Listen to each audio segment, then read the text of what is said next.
नमस्कार भाव कलश। मैं दीप्ति एक बार पुनः उपस्थित हूँ अपने इस प्यारे परिवार में अपनी एक कविता के साथ अर्चना दी के आह्वान पे आवाज़ और जज्बात कार्यक्रम के अंतर्गत।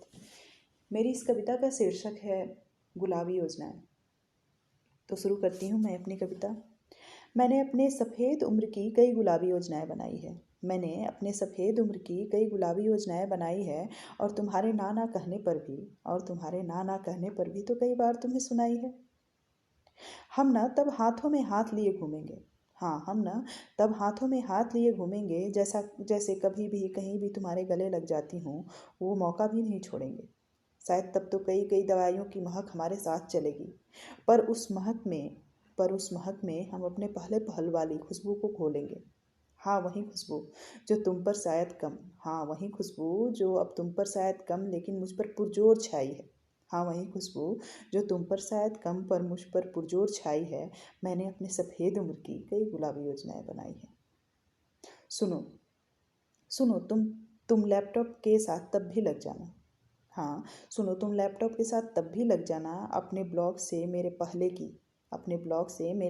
पहले की कुछ सुर्ख कविताएं सुनाना। और फिर जब मैं रूठ जाऊं उन्हें सुनकर और फिर मैं जब कभी रूठ जाऊं उन्हें सुनकर तो हर बार की तरह उन कविताओं को कल्पना और मुझे वास्तविक रूप बताना। हाँ, वही रूप वही रूप जिस पर चार चांद की तरह तूने बेबाकी सजाई है। हाँ, वही रूप जिस पर चार चांद की तरह तुमने ही बेबाकी सजाई है। और मैंने अपने सफ़ेद उम्र की कई गुलाबी योजनाएं बनाई है। हो सकता है तब शायद मैं ज़्यादा चिड़चिड़ी हो जाऊं। बेवजह किसी भी बात पर तुमसे ज़्यादा चिल्लाऊं। अभी भी जो बातें हमारे बीच उलझ जाती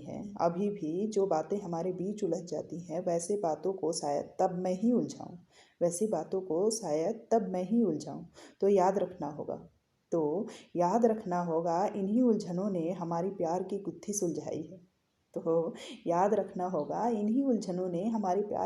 सुलझाई है। और मैंने अपने सफ़ेद उम्र की कई गुलाबी योजनाएं बनाई है।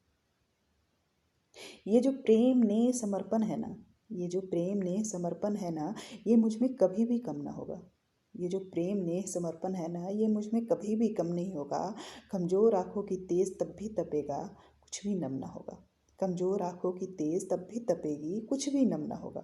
बस तुमसे एक बात कहूँगी, एक जोड़ी घुटनों के दर्द के संग निश्चय ही एक कमर दर्द भी साथ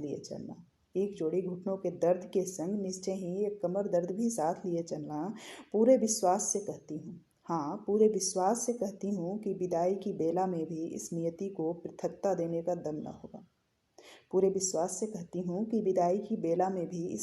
को पृथकता देने का दम न होगा। हाँ, वही पृथकता जिसमें बिरह जैसी व्याकुलता की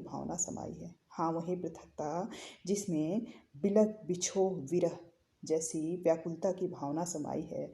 और मैंने अपने सफ़ेद उम्र की कई गुलाबी योजनाएं बनाई है। और तुम्हारे ना कहने पर भी तो कई बार तुम्हें सुनाई है।